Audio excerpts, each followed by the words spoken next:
This is CX of M Radio, the voice of customer experience professionals.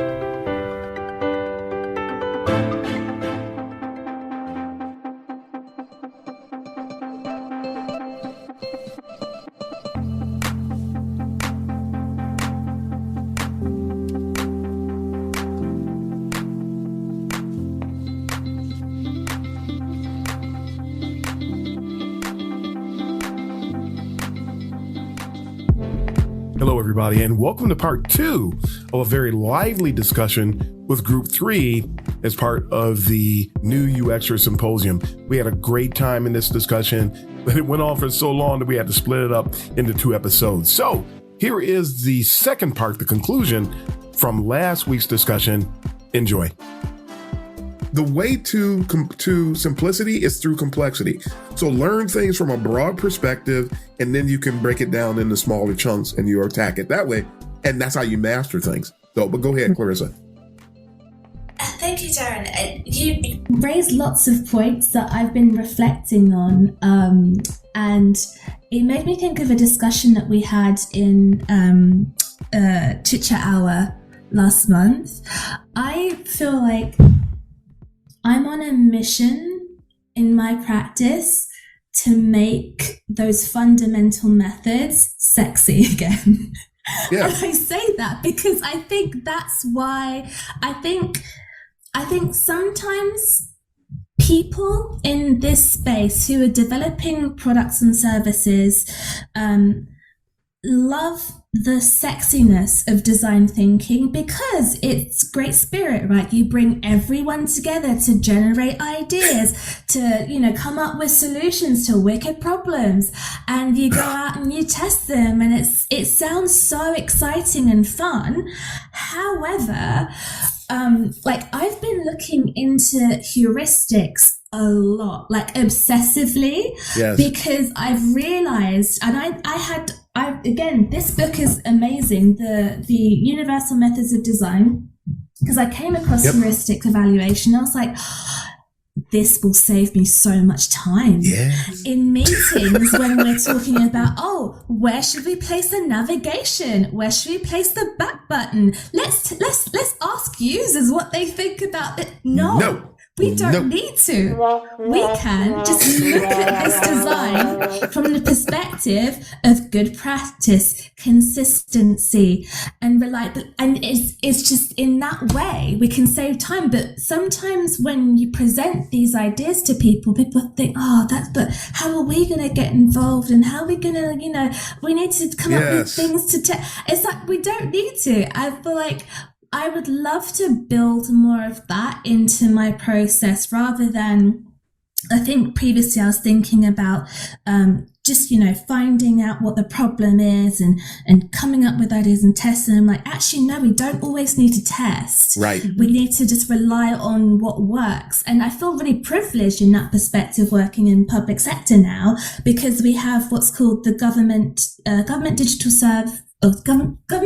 service design system, which has tried and tested components. So you can just repurpose these things knowing that they've been evaluated with real users and they work. So that's what we can lean on rather than wasting time essentially in one-to-one usability sessions. Yes. Sorry, I'm going to go on a rant about this, right? Because another thing I want people to understand, again, with my senior user research hat on, is that it's not always appropriate to go to users for testing for that exact reason. If you keep going back to your user base to test simple interface interaction questions, you're not making good use of their time. Yes. Again, that's where designing good research comes in. Part of designing good research is understanding how to make the best use of people's time when you've got them with you. Yes. Like, the number of times I've sat in a 1-hour research session and thought to myself, there are so many questions here that we could have just got out of the way with desk research, like heuristic evaluations. We could be focusing on so much more valuable things. Yes. And again, I think that's where I've kind of recognized the more you do these things, the more you realize it's not just about delivering outputs quickly. It's about designing ways that you can generate really meaningful findings from your work. Value. Right. There it is again. Over. There it is again, Ray. Value. No, I do think that it's valid. But yeah, Ray, go ahead.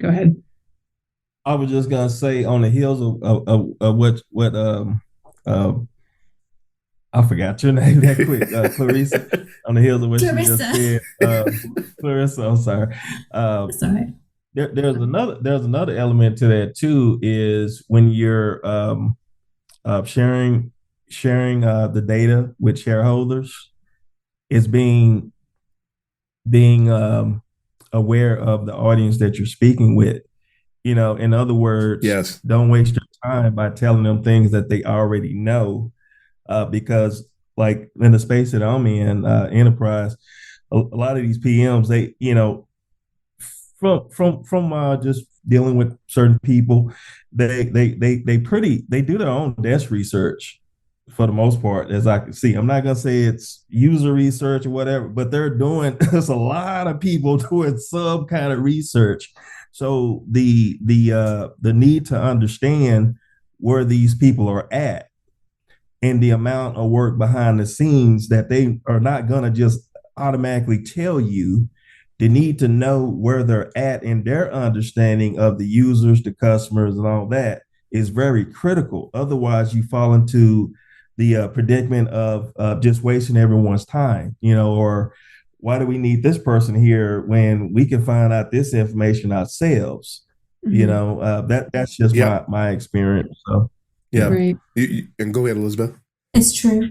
Yeah, no, well, I was going to say, 2 points, because I'm working in enterprise right now, and I want to second that point because where I'm working right now, a lot of the PMs and the senior leadership, they've been there. This product's been around since 2012. Some of them have been there since 2012. So they know a lot about the product space, about the customers, about competitors.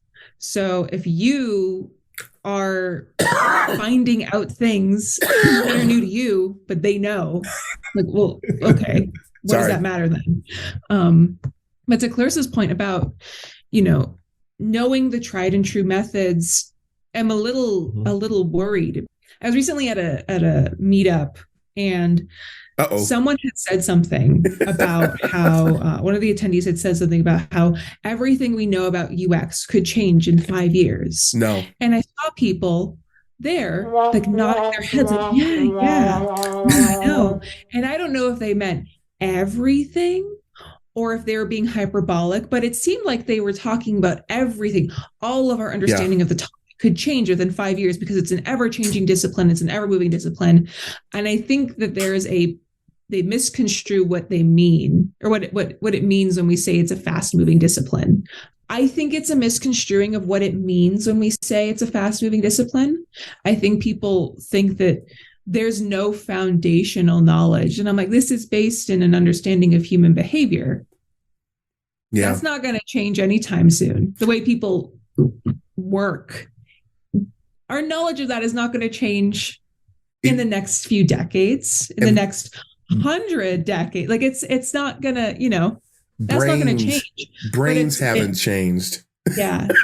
It's if I'm a little fearful because when I saw everyone in that room, like nodding their heads in agreement, I'm like, no, no. Can I Sorry.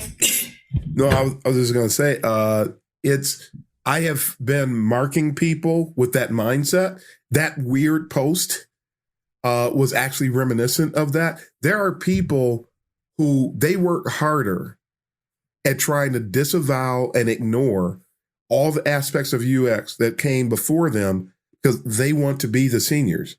So instead of establishing acumen that helps people to achieve that senior status, they just rather kill everybody. They'd rather start from scratch. They think everything is changing. Actually, nothing has changed. It is and I started laughing when you said that you went to a meetup. I started laughing because I actually avoid many meetups today because a lot of meetups today are overrun with these new people who are trying to microwave themselves to the top of the discipline so that they can ignore the people who actually know what's going on. And then they wonder why everybody gets laid off. They wonder about all these other scenarios that they're actually creating with this amateurish kind of an approach. They are willing to set the discipline back 20 years in order to be on the top of it. Right. And that's a very murderous, dysfunctional, narcissistic, and psychotic approach to a discipline that is the opposite of all of those things. So it's no, information architecture is still important. When the person said that there's a bunch of outdated stuff, there's nothing outdated about heuristics. There's nothing outdated about usability. There's nothing outdated about the 125 different methodologies, techniques, and deliverables in the Universal Design Book. There's nothing outdated about Tognazzini's interaction design principles, that if you don't know those, you can't design an interface that's worth 2 cents anyway.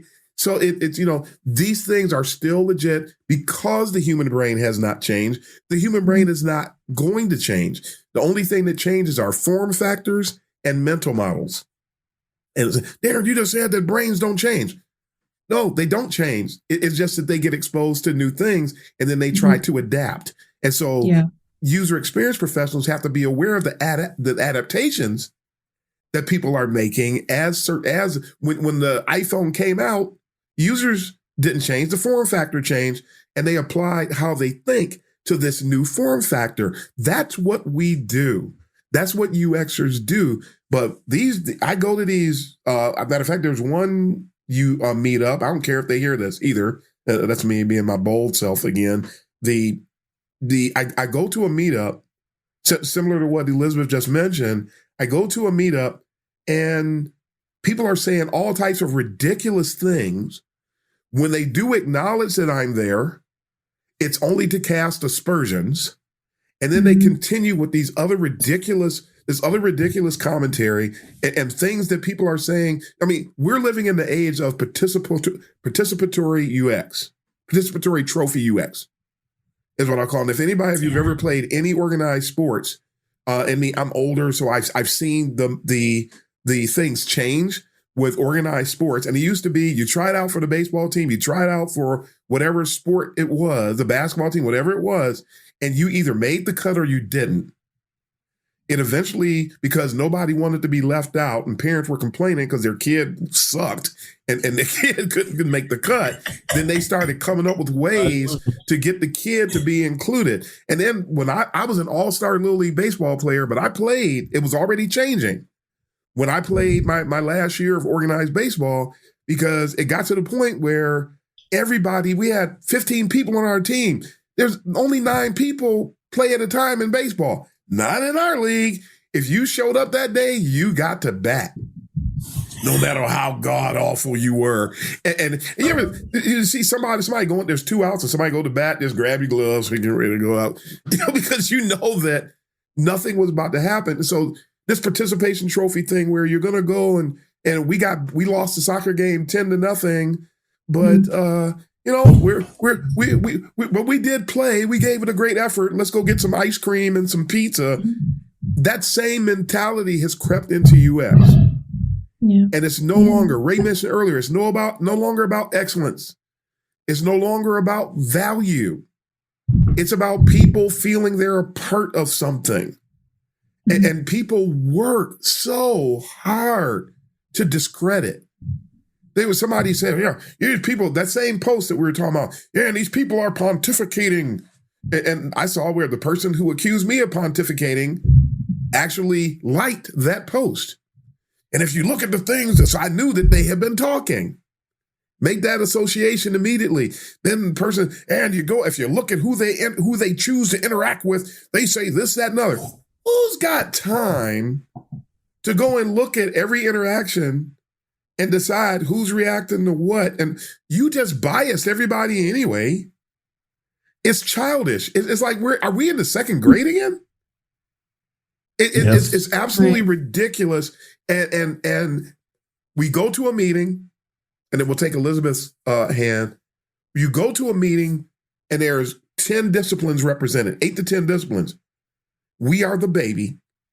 We are the only one. We can't afford all of this inner fighting that's taking place. in UX. And I'm not fighting against anybody, but they sure are coming at me. They're coming at people like me because they don't want to be accountable. They don't, I remember Ray telling me stories about he would try to approach people that went through the Google program to try to show them some of the things he learned, and they attacked him. Somebody brought me up. He said how he really appreciated the stuff that I was presenting.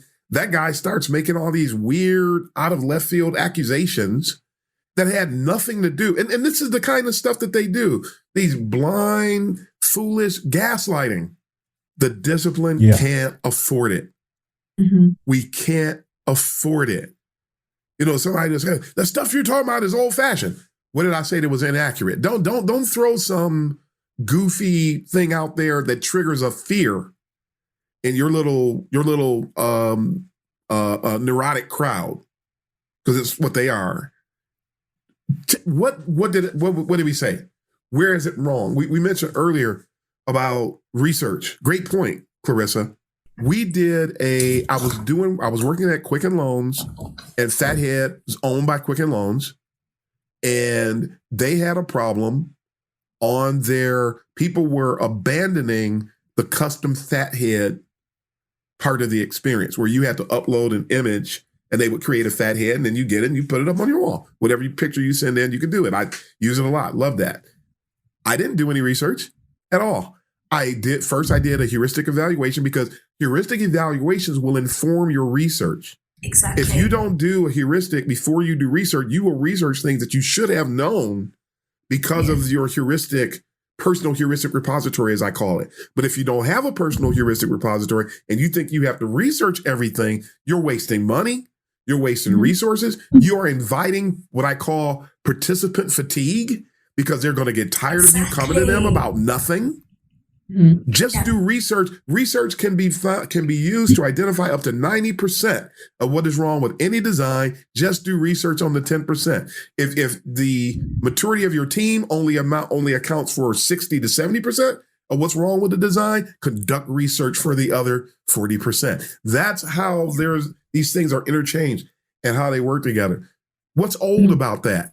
Nothing. It's smart, but people can't do it. So they demonize it. Mm-hmm. I did my talk at Michigan State about heuristics. I'm sorry. They went back to the unnamed body of people and they explained to them how much they loved my talk on heuristics, and they got shot down. You know why? Not because what I talked about was old, not because it was a ridiculous value proposition. It was because they didn't know anything about heuristics and they didn't want to learn it, because one of the other things that's overrunning people in UX today is laziness. Just old-fashioned, blatant laziness. People are so lazy they don't want to learn. And so when you talk to them about learning, they try to demonize you to try to eliminate your voice from consideration because they don't want to deal with what you're saying. Right. Just ridiculous. But Elizabeth, about company that will not be named. So I applied to their internship program, and I did not move forward because they only pay you $50 an hour as an intern. What? Yeah. They emailed me back and they said, we're only going to pay this much. Don't ask for anything else. And I'm like, I can't live off of that. 30 hours a week, $15 an hour. Are you kidding me? $15 an hour? No.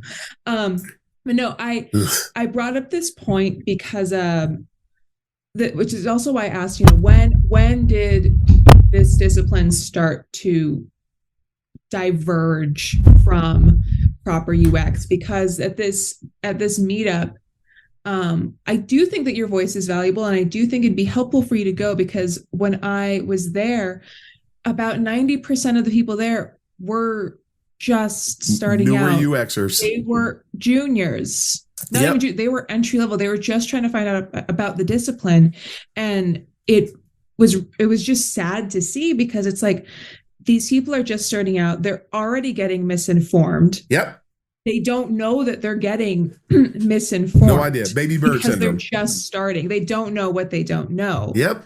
Right. And in order, I'm actually practicing empathy. I was there. I was in that same position when I first started out. I didn't know what I didn't know. And the whole reason why I went back to school in the first place is because when I first started out and I was doing my own research into the discipline, I kept getting inundated with articles. This is 2018. I kept getting inundated with information saying, you can just fake it till you make it. You don't need any experience. You don't need any experience to get your first job. You don't need any education to get your first job. That's not what this discipline is. Just start doing it.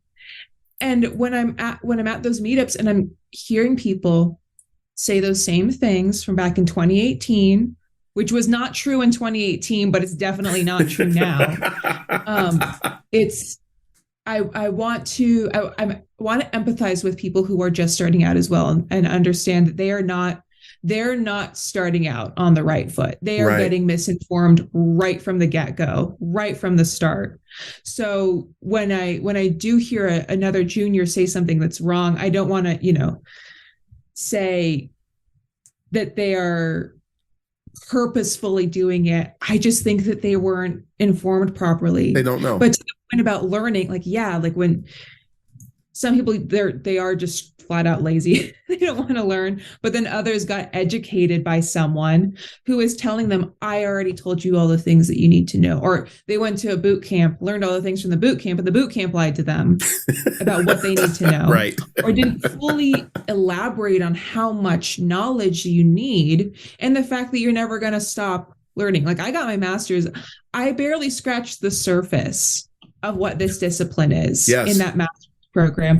I know I'm going to have to keep learning. I'm going to have to keep building up my skills. I'm going to have to keep practicing. It's never going to stop. But when you're told, when you don't know anything else about the discipline, that this is what it is, and you're being told by someone who has a bunch of experience, they're telling you this is what it is. Who are you as an entry-level person to say they're wrong or that they don't know what they're talking about? You're going to them for the help that you need. And so that's where my fear is coming from, is that there are people who the blind leading the blind. Exactly. But the blind who shouldn't be blind are leading the blind. Ooh, they should, and that's even worse. But can I just say, that's one of the reasons why I was really keen to go into a senior position, because I think sometimes it is really, like you were saying, Elizabeth, it's really hard to challenge people who've been quote unquote working in the space longer, or even not even under a title of UX, but people who've so set in their idea of what UX is, that I was just like, it's really hard for me to kind of be a position of authority, in the sense that I'm trying to lead you down the right direction, not tell you off. And so I think one of the things that I've kind of tried to work in my practice in general, both from my experience of working in academia and also listening to some of the UX Potpourri podcasts that you were talking about, Darren, is like finding those little moments to discuss with people where their thinking is coming from, and then find a way for us as a team to go in a different direction that, I think is more appropriate. And I think it comes down to having those skills where you can teach, but also, like you were alluding to, Elizabeth, like having that charitable thinking, like, okay, maybe they don't know any better, but here I am with the teaching skills to guide them in the right direction. So I think that's kind of how I approach it. But conversely, I think there will always be people who'll be defensive about what they don't know.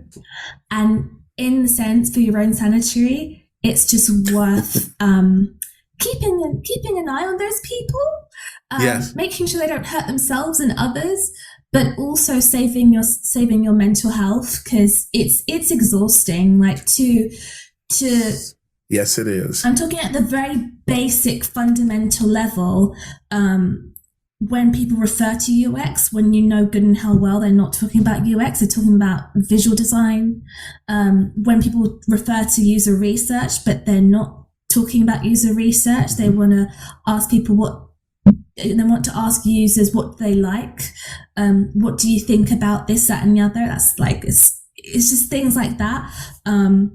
I'm waffling a bit, but my point was, when it comes down to the defensiveness at that level, sometimes it's just no saving them. And they have their own reasons. Like, some people are desperate to move out of their current role into a UX role. So they'll repurpose what UX is, and they'll, pitch it in a way that people think, oh, well, you can do that, right? Cool. Some people, like you say, haven't been taught properly or haven't taken it upon themselves to educate themselves and apply critical thinking. So, yeah. I don't know what my point was eventually, but it's just tricky.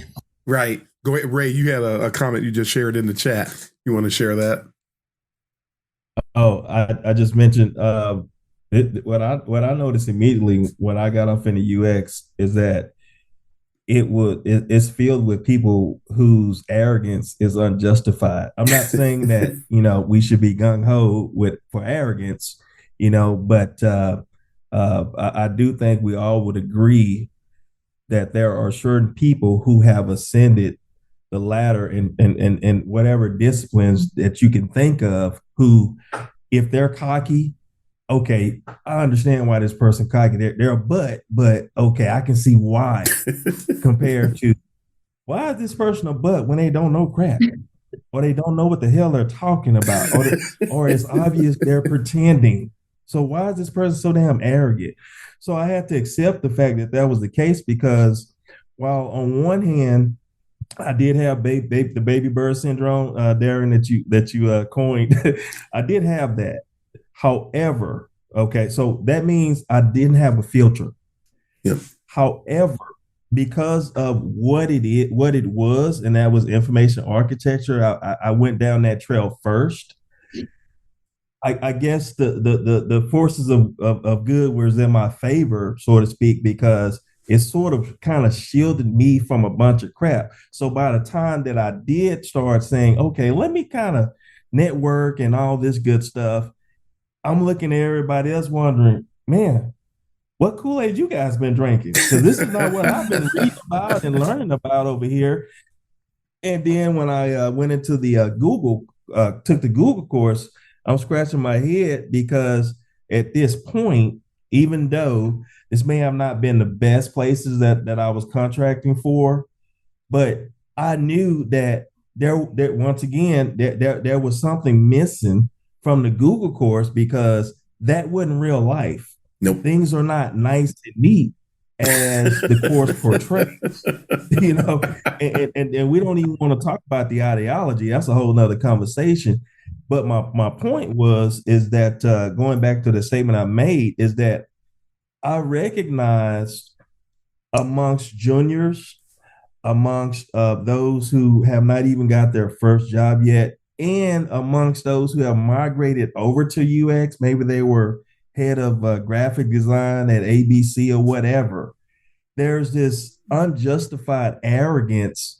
And what it does, people like me that's eager to learn, but I'm not accepting any wooden coins, they demonize me. I'm the bad guy. Right. I'm the guy that's wrong for questioning anything that is being said, because, oh, you haven't been in this space long enough. Yeah, but I have a brain. I don't have the scarecrow disease, that a bunch of people that these folks are used to dealing with have, So it's just something that I had to understand, that, hey, this is a problem that you can't easily fix. It's not going anywhere. So I just might as well accept it for what it is and try to figure out, since I do have a brain, how do I survive in the midst of all of this without being in the soup kitchen somewhere unemployed? How do I do that? So that's where I'm at now. There is a thin line for sure, because you did when a lot of people don't understand it. Part of our discipline involves pushing back and picking our battles.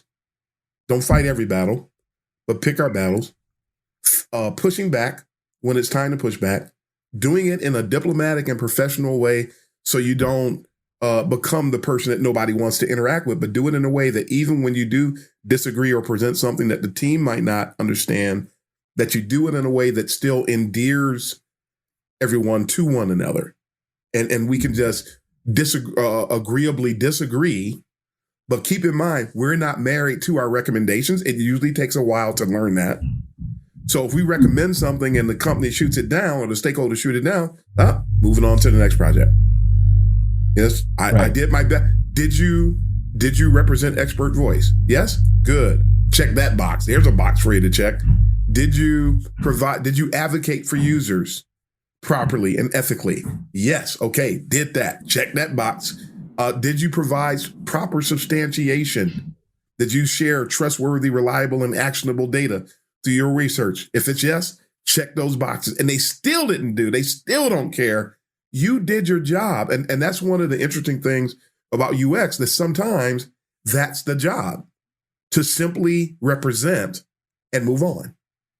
And it doesn't feel good, but we have to learn how to deal with it, to let it roll off our sleeve and move on, because we only get listened to a fraction of the time. For some reason, people think that, when you do UX, everybody listens to what you have to say. Yeah, you keep believing that. That's funny. That's not going to happen.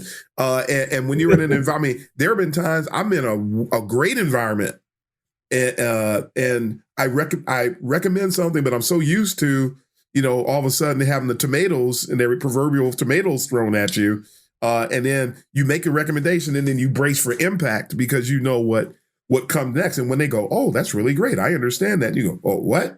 Oh, okay." And then you sort of come back to and you do your thing. So it's just part of what we live with, and we have to be ready for that and to stand firm. I do want to go back to something Elizabeth said, because I think this is a moment of extreme transparency for me.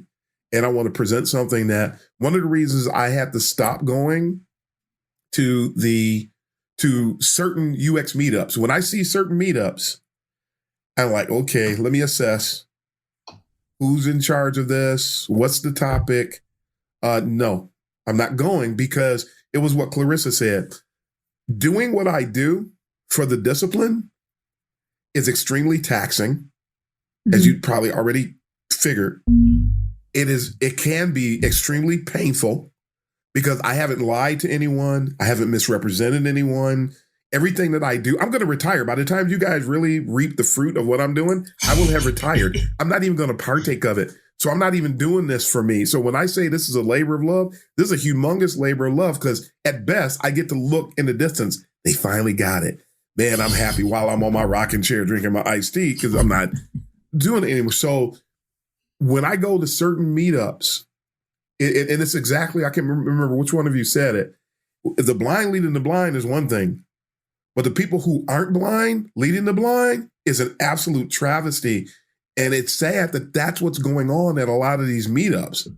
And so when I go to the meetup and the person in charge is casting aspersions, the person in charge is planting seeds of anarchy and disrespect with all these new UXers, these uppercomers that are there, they use my attendance as a way to fuel their own fight. They should be supporting me, but instead they're actually, not only are they fighting against me, and I haven't done anything worthy of anybody fighting against me. I really haven't.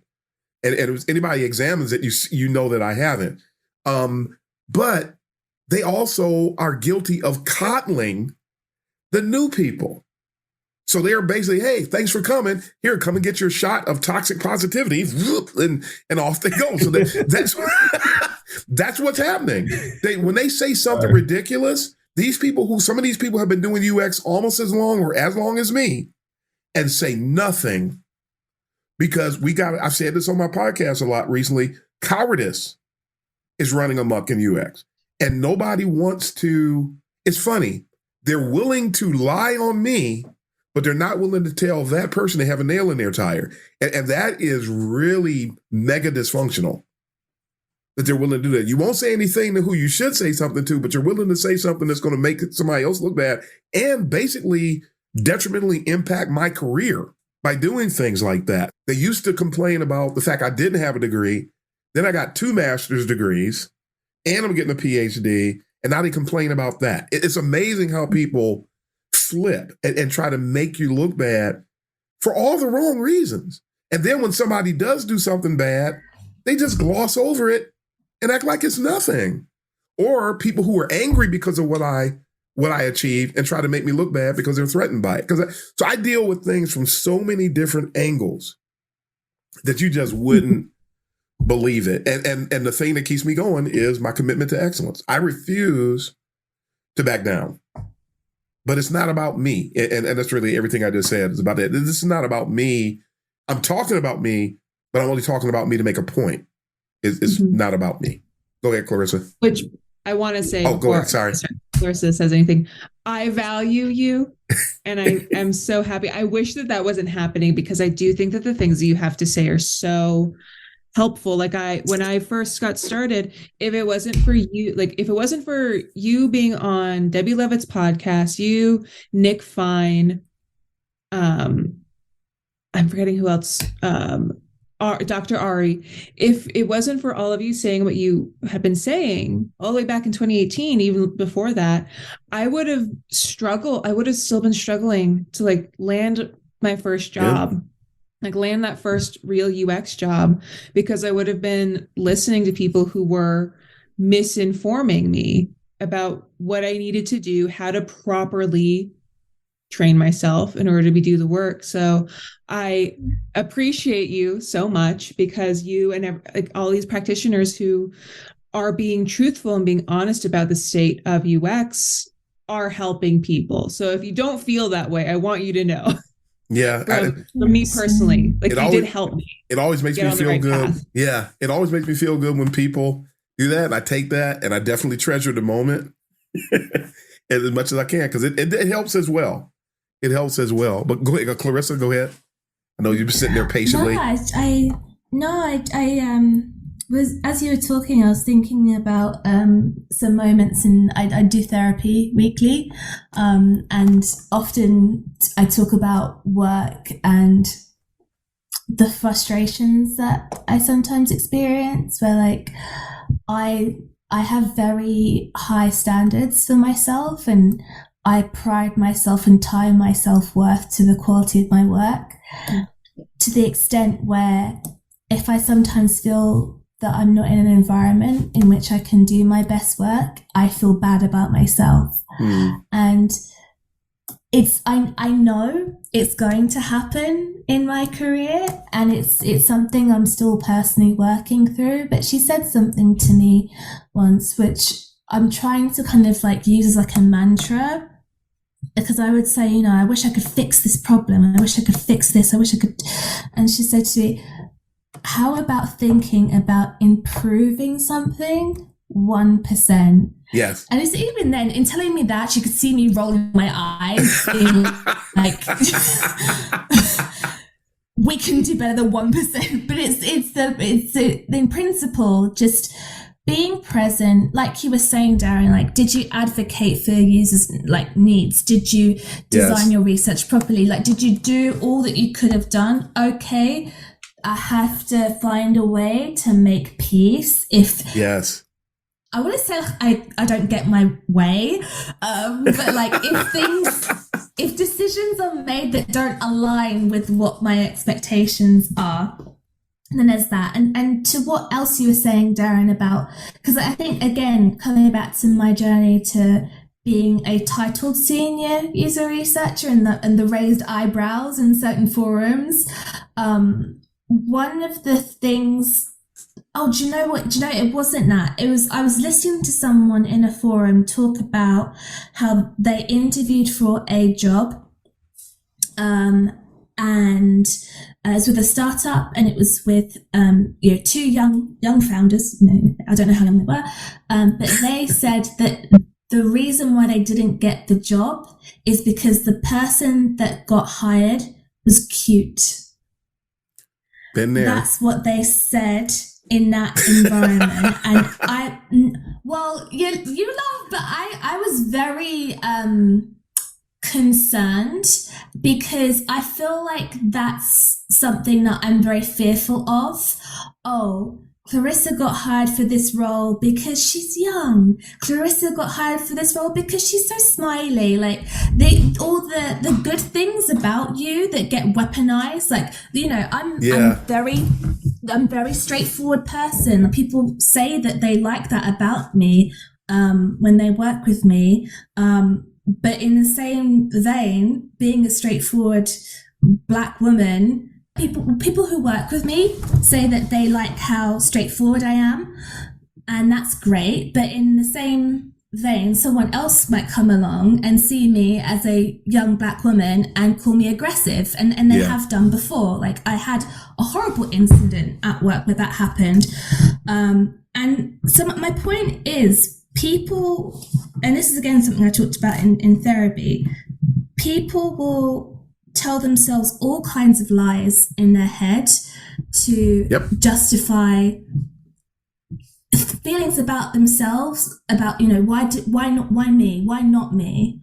And so that's something that I always have to be aware of. It might not be me in that situation. That person might be processing frustrations that they have about where they are, and fears about what they won't be able to achieve because of things that are out of their control. So, you know, charitable thinking in that situation, which is really hard when you're getting attacked. But yeah, like I have to work on not taking people's thoughts in those moments personally. Yeah, that's why I'm so quick to. One of the reasons I'm so quick to block people, and I say quick, but it's not usually quick. My blocking on social media is all based on one criteria.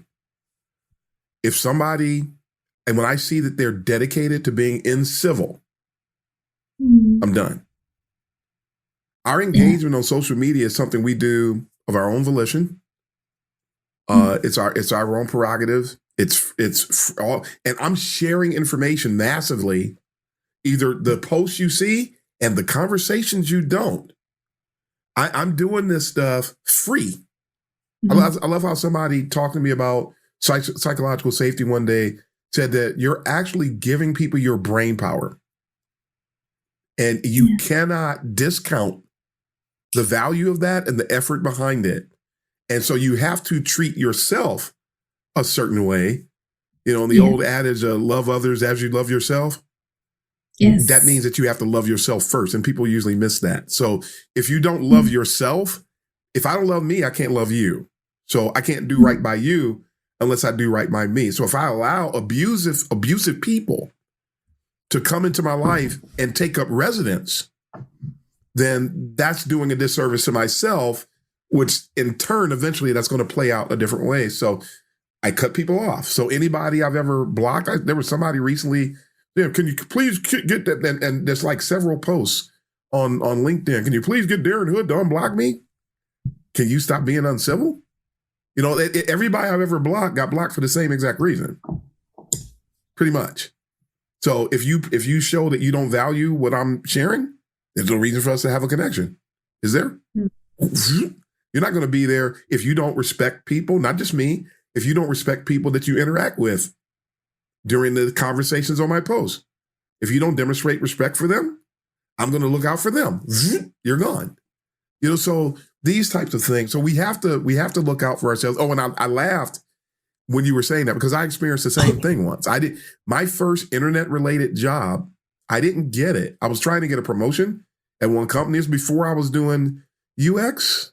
No, I was doing UX in the evenings, but I wasn't doing it during the day. But there was a department that was responsible for all of our internet-based work. And I interviewed for the job. I was one of the last, to my knowledge, one of the last two finalists. And a woman got the job. And it's this was sexism in a different way than what we were talking about earlier. She got the job over me. I was a help desk person, so I would have to go up there and work on things for them. I went up there to work on something, and the gal who got the job came to the guy in charge, asked him a couple of questions, and then walked off. And there were 3-4 other guys in this department, and they all turned around and leaned over and watched her walk up the aisle. And that's when I realized why I didn't get the job. And I guess one of the questions she asked of them was, hey, how do I view source on a website? These people are responsible for, I already knew how to do all of that. She got the job because they wanted to be able to ogle her during the day, not because she was qualified. So when you told that story, I was reminded of that. I have so many stories, you wouldn't believe it. But you know what? It's one of those things, like, it's not that I don't imagine that these things happen, but in a way, it's kind of like, for the person who's complaining about this person who got the job, who's because they were cute, I'm just like, couldn't you imagine working in an environment where someone's worth boils down to their looks? Are you, like, in the grand scheme of things, are you really upset that you didn't get that job? Like, I'd be horrified. Right. Do you know what I mean? Yeah. Yeah. Either way, I'd be absolutely horrified to work in an environment where people could be hired just to be ogled at. So yeah, you dodged one. It's horrible. That's and why. Much less the person who got hired to be ogled at. They're not getting professional development opportunities. No. They're not getting the help they need. And prone to harassment as well. That's the thing that makes me, I would not feel safe working in an organization like that. So if that is the case, then pray for that poor person who's been hired for their looks. Yes. That's what I'd say. That's one of the reasons why I also say one of the greatest blessings you can ever have is a closed door. One of the what? One of the greatest blessings one can ever receive is a closed door. Because you never know why the door was closed. I mean, and that's not even the end of the story. I get, you folks know I'm into photography. I go to a photography event not that many years ago. I want to say it was right when I was really starting to ramp up. So it was about maybe 7 years ago. I went to a Scott Kelby conference, and who do I see? The woman who got the job over me. And I was talking to her about some things, and she said, I told her where I was working, and she's like, how'd you get that? And how'd you get that? And how'd you get that? She was just, so she ended up struggling. I'm ascending. By now I'm doing UX during the day, and photography is like my second, third level thing. And her career completely fell apart. She's wondering how in the world I was able to accomplish what I was accomplishing, but I never came off of my commitment to progress. I never came off of that stool, so to speak. I always, and I believe, I love the thing you said that the therapist mentioned. I always, Ray may have heard me say this before, it's 1 millimeter at a time. You just have to become sensitive to the millimeter. But you go, well, because everybody doesn't have it. They only see improvement in chunks. You have to, it's 1 millimeter at a time. And if I use a baseball metaphor, sometimes it's about the single. It's not about the home run. And sometimes it's about the single that you got because you barely made contact and it was almost like a swinging bunt and you got down the line. It's not about the home runs. It's not about the triples. It's not about the doubles. It's not about the sexy thing that's done. It's simply about the accomplishment. So, and we have to make sure that we're thinking about one of the topics we didn't get to discuss, but quantifying our success. How far did you get ahead? Did you really get ahead? Is your current status actually legitimate? Is it legitimate, or is it something that is it you faking it until you make it? And I heard about a person who was trying to advance in UX, and somebody told me that I knew the person and somebody else knew the person, and talking about their advancement. They said, the only thing this person ever talks about at work is colors. They never really design anything. But this person got promoted to a senior role. But I was told by a reputable source that this person only talks about colors. That's the only thing they ever talk to anybody about. They never provide any thought leadership, which a senior is responsible for. So they never provide any thought leadership. They never provide any means of growth for the people that are under them in the department. And then all this person ever knows how to do is when they were on LinkedIn, and I had to eventually block the person because they would see my post and all they wanted to do is argue. So you're not going to argue with the authority figures and really make progress. You could, if you see a different vantage point, you should present it. You could ask questions about it, but you don't get anywhere by coming along and stepping on other people. It simply doesn't. It simply doesn't work like that. And for some reason, people think that is the case. And so we struggle in some of the things we're talking about today. It's important to be aware of these things and not engage in ostrich effect bias, burying your head because you don't want to. Everybody familiar with that? No. Ostrich bias is where you see something but you don't want to deal with it, so you stick your head in the ground. That's what the coddlers that we talked about earlier at the meetup, that's what they do. They know there's an issue, but they don't want to address it. They don't want to be known to address. They don't want to be known for addressing it. They know what people like me do, and they know what I suffer, and they don't want to be a part of it. They won't even. People literally tell me, "I'm glad you're talking about it because I don't have the courage to do it." People actually come to me and literally tell me that.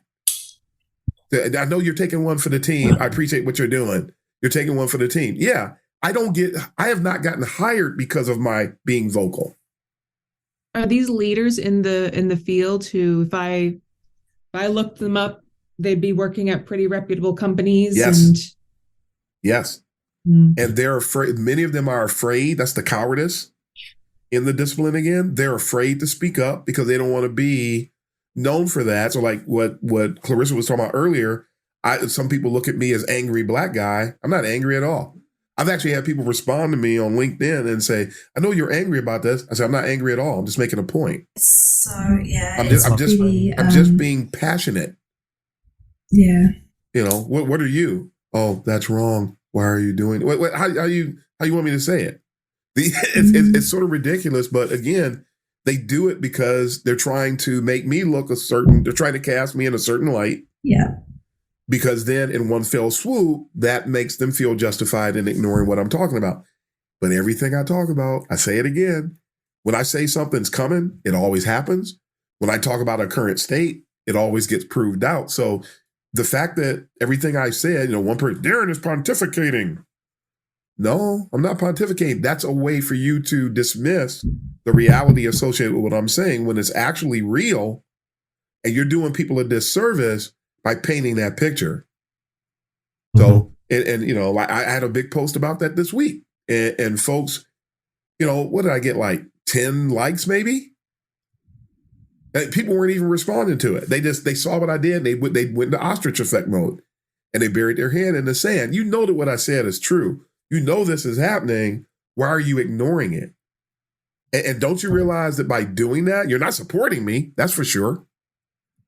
And it does damage to the industry. And I'm thankful I'm still able to make a living in light of these things because and I'm not going to stop being vocal at all. I look at who connects to who. I do look at who likes what because there's a story in that many times. And I see some very interesting connections out there from time to time. And it tells a story. Here, back to storytelling again. It tells a story when you see different things like that. And the fact that some people, you never see them like anything you say, but they'll say something else about the stuff that you're saying. Yeah, you just told me a story. Thanks for that. Yeah. It's amazing. It's amazing. But quantifying of success, folks need to. I'm going to be doing a master class pretty soon for Interaction Design Foundation, and it's about personal UX maturity. It's part of the talk I did for University of Michigan, extracted basically to focus on that piece only, to tell people what personal UX maturity is and to show them how to manage their personal UX maturity. Or they're going to say that's old school too, or is it really legit? So because there's a lot of people that they have no idea how to manage their trajectory in the discipline, and it's sad. Somebody said that, thinking about what Elizabeth said earlier. So UX is going to change in 5 years. How are you going to manage that? You know how idiotic that is? How idiotic that sounds? How are you going to, so everybody's going to start over in 5 years? Is that what you're saying? That makes no sense. Nor have we ever even seen anything like that. That's what they want to happen. And then they're going to make themselves, they're already operating in delusion. So now that some people they're going to engage in self-fulfilling prophecy, and in their mind, it's going to happen. No, it never has happened like that, nor is it ever. Form factors change, mental models change. That's it. Right. That's it. No, I am interested to know about that, developing your own personal maturity model. Like what is the model for you, and or what should the model be for you? Because I wonder that a lot now that I'm not actively in a program studying it, and I'm in a position now where I'm practicing it in industry. Now I'm having to grapple with those questions. Yes. My managers, our director sent us this form. She's like, before she just got hired, and she's asking everyone before she meets with them to fill out this form about their strengths, what motivates them, where do they see themselves. And I'm like, damn, I haven't even thought about these things really in depth before, about where I'm seeing myself now, in a year, in 5 years. I don't know, maybe everything will change in 5 years. Yeah. And then everything will be all different, but probably not. But yeah, it's I think sometimes you get so caught up in what you said, this like online kind of fighting, like getting so lost in the weeds of the misinformation. I haven't even taken a second to sit and think like, well, what kind of professional do I want to be? Yes. Especially now as a junior. Yep. Someday I'm going to be the senior. Someday I'm going to be where you are. And I wonder what, how can I make the future that I want this profession to be in? How do I make that happen? Bingo. How do I get it there? How do I get the people who I know also want that same future, where we are grounded in methodology, we're practicing proper UX, we're actually helping informed business make decisions that are user-centric. How do we do that with all of this huge sea of horrible misinformation surrounding us? Yeah. I ponder that. I'll also leave that, I guess, to the group. How do we do that? Huge challenge. And then when you throw in not only in your efforts to ascend to whatever degree of excellence you're trying to ascend to, you got to look at those who are trying to pull you down, who are working against you. How do you get around that? Yep. Yeah. Because you don't always know who they are. Some of them come as a friend, you know. Yep. And then once you get to a certain point, here goes that crab just yanking you right down, you know. So it's, I think it's pretty complex. And I was going to ask you, Darren, because just looking at LinkedIn, when I look at LinkedIn, and you mentioned this, people having the courage to speak up, that know better, et cetera, et cetera. First and foremost, if we just isolate this conversation to the people that know better, that's a small number, it seems. Yeah. And then if you narrow that down to the people that are vocal, that's even smaller. Okay.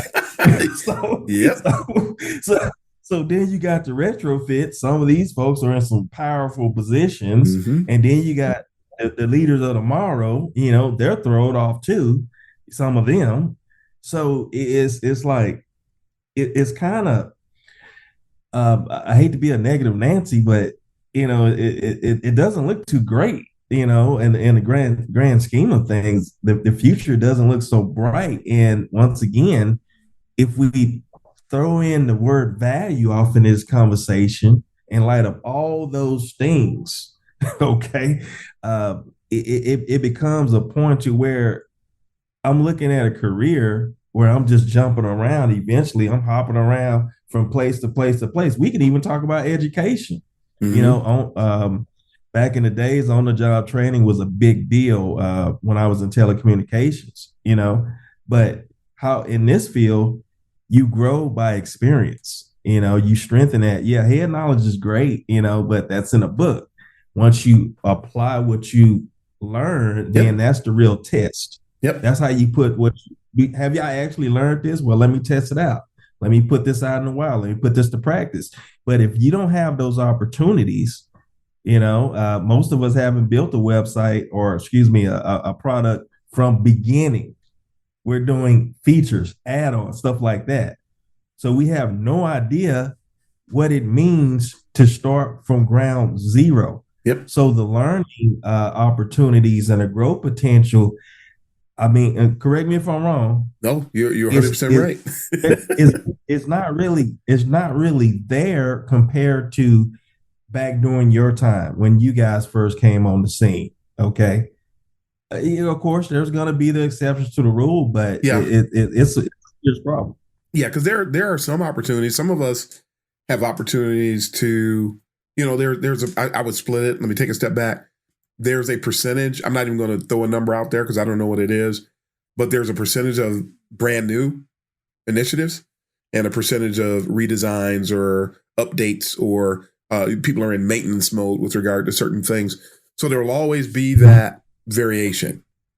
But I do think that having the proper mentality is good for both. And then people just build their experience as they go. You touch on something huge, though, about the learning aspect, because as a former instructional designer with 5 certifications, they drilled it in us that the proper learning experience consists of presentation, application, and feedback.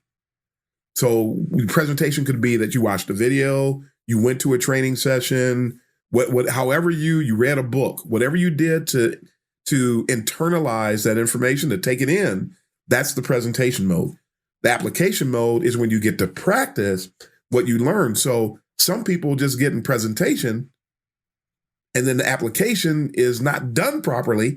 So if you don't get to apply what was presented, well, let me back up again. If the information presented was flawed, it doesn't matter what you apply. But the information must be proper. It must be accurate. Then you apply it, you practice it. Then you get feedback on how you applied it, how well you did it, what you did well, where you need to improve. And then that cycle continues. It keeps going in a circle.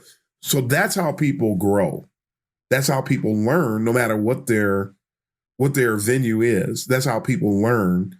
And, people just need the opportunity to do that. So whether it's, if you did some redesigns, you worked on the feature, fine. You worked on something from the ground up, fine.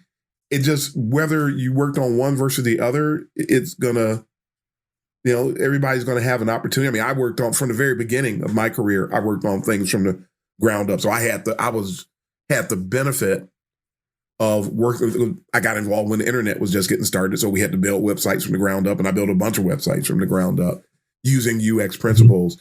But it's that repetition.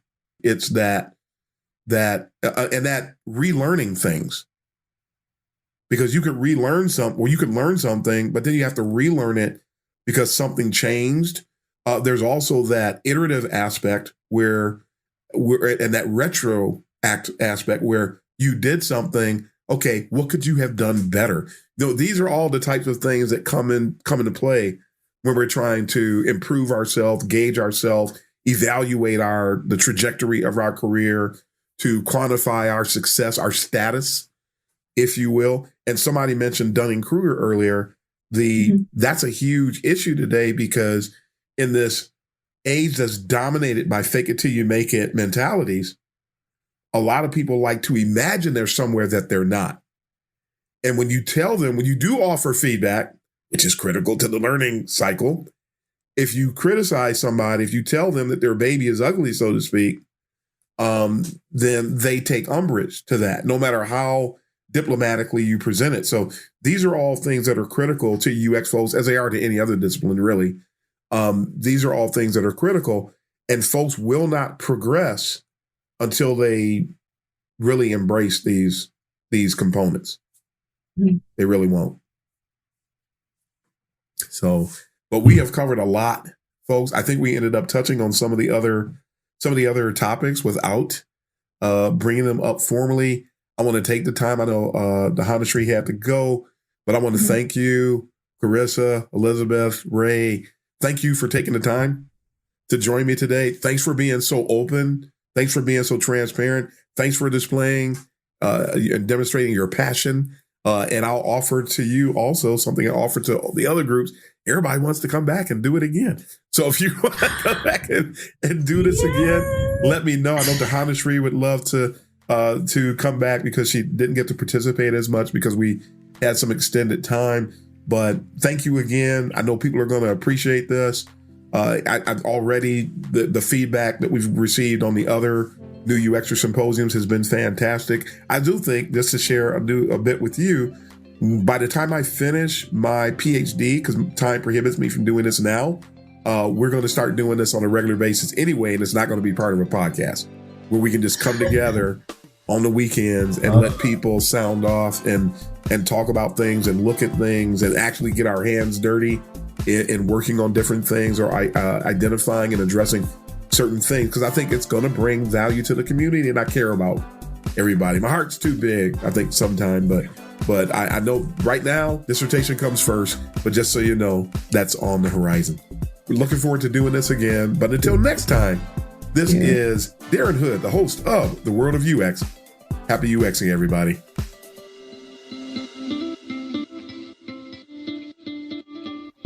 Thanks for joining us for this session of CX of M Radio.